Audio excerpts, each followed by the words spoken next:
प्रिय छात्रों, नमस्कार। आज हम आपके लिए एक बहुत ही उपयोगी प्रॉब्लम सॉल्व कर दिखला रहे हैं। आज की हमारी प्रॉब्लम है सरल करो √8 गुणा √6 गुणा √10 गुणा √15 गुणा √22 गुणा √99।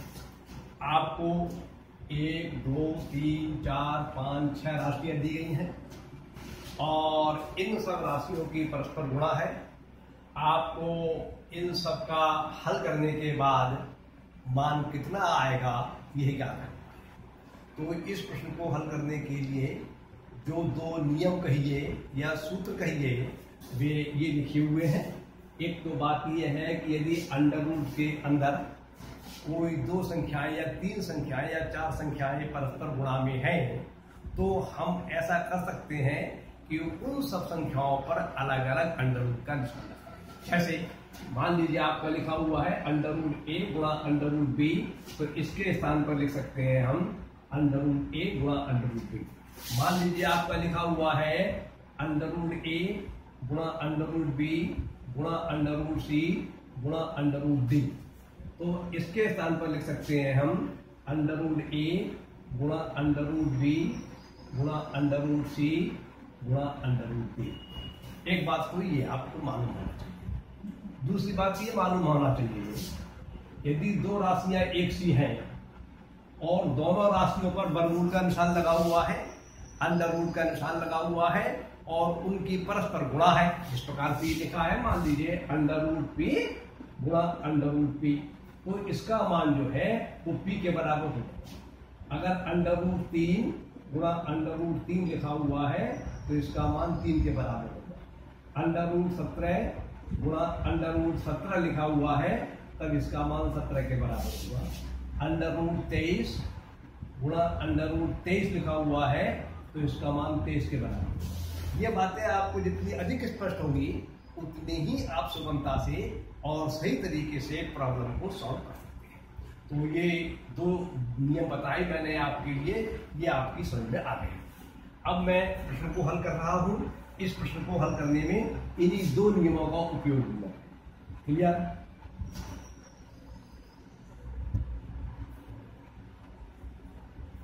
तो देखिए, जब अंडर रूट के अंदर कोई संख्या ऐसी होती है जिसको हम 2 या 3 या 4 भागों में बांट सकते, गुणनखंड कर सकते हैं उसको, और उसमें कुछ गुणनखंड ऐसे होंगे जिनका पूरा पूरा वर्गमूल आ जाएगा और कुछ गुणनखंड ऐसे होंगे जिनका पूरा पूरा वर्गमूल नहीं आएगा, या सभी गुणनखंड ऐसे होंगे जो किसी का ही पूरा पूरा वर्गमूल नहीं आएगा। जैसे मान लीजिए लिखा हुआ है आपका वर्गमूल 44, तो वर्गमूल 44 को आप लिख सकते हैं वर्गमूल 11 गुणा वर्गमूल 4। ठीक है, अब ये तो हमने सादा, जैसा कि आप जानते हैं 44 के स्थान पर आप लिख सकते हैं 11 गुणा 4, ये लगा दिया। अब इस नियम के आधार पर इसको लिख देंगे हम वर्गमूल 11 गुणा वर्गमूल 4। वर्गमूल 11 वैसे का वैसा लिखा रहेगा और आप जानते हैं 4 का वर्गमूल 2 होता है, 2 लिख देंगे हम। इसी प्रकार से अगर मान लीजिए आपका लिखा हुआ है वर्गमूल 30 लिखा हुआ है, तो 30 को लिख सकते हैं हम 2 गुणा 3 गुणा 5, क्योंकि 2, 3 या 6 पंजे 30 होते हैं। अब चूंकि हम इसको इस प्रकार से लिख सकते हैं वर्गमूल 2 गुणा वर्गमूल 3 गुणा वर्गमूल 5। तो इसी नियम के आधार पर सबसे पहले हमने ये प्रश्न को उतार लिया, वर्गमूल 8 गुणा वर्गमूल 6 गुणा वर्गमूल 10 गुणा वर्गमूल 15 गुणा वर्गमूल 22 गुणा वर्गमूल 99। क्लियर? अब इसके बाद हम 8 को करेंगे 4 गुणा 2, तो इस वर्गमूल 8 के स्थान पर प्राप्त हो जाएगा हमारे लिए वर्गमूल 4 गुणा 2। इस 6 के स्थान पर प्राप्त हो जाएगा हमारे लिए वर्गमूल 6 के स्थान पर प्राप्त हो जाएगा वर्गमूल 3 गुणा 2। वर्गमूल 10 के स्थान पर प्राप्त हो जाएगा हमारे लिए वर्गमूल 5 गुणा 2, और ये गुणा का चिन्ह वैसे आ जाएगा, ये गुणा का चिन्ह वैसे क्या वैसा आ जाएगा। और वर्गमूल 15 के स्थान पर लिख सकते हैं हम वर्गमूल 5 गुणा 3, और वर्गमूल 22 के स्थान पर लिख सकते हैं हम वर्गमूल 10 गुणा 2, और वर्गमूल 99 के स्थान पर लिख सकते हैं हम वर्गमूल 11 गुणा 9। अगर आपका मान लीजिए आप वर्गमूल 99 के स्थान पर ये लिखना चाहते हैं 11 गुणा 3 गुणा 3, तब ये भी लिख सकते हैं हम, लेकिन इसके लिखने में कोई फायदा नहीं। यदि आप लोगों को गणित की जानकारी है, आप जानते हैं प्रश्नों को कैसे हल किया जाता है, तो आप समझेंगे कि ये लिखना निरर्थक है, बेकार है। जब आप 9 का वर्गमूल ले सकते हैं तो आप क्यों 11 गुणा 3 गुणा 3 लिखेंगे? आप 11 गुणा 9 लिख दीजिए, और इस नियम के आधार पर जब अलग अलग हो जाएगा ये, तभी 9 का वर्गमूल है मालूम है। तो अब इस नियम के आधार पर हम इनको अलग अलग करेंगे। इसके स्थान पर लिखेंगे हम वर्गमूल 4 गुणा वर्गमूल 2, इसके स्थान पर लिख देंगे वर्गमूल 3 गुणा वर्गमूल 2, इसके स्थान पर लिख देंगे वर्गमूल 5 गुणा वर्गमूल 2, इसके स्थान पर लिख देंगे वर्गमूल 5 गुणा वर्गमूल 3, इसके स्थान पर लिख देंगे हम वर्गमूल 11 गुणा वर्गमूल 2, इसके स्थान पर लिख देंगे वर्गमूल 11 गुणा वर्गमूल 9। क्लियर?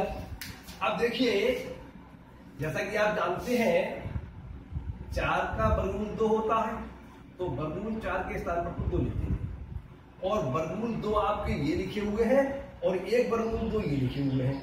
इन दोनों को हम पास पास लिख लेंगे। पास पास लिखने की आवश्यकता नहीं है।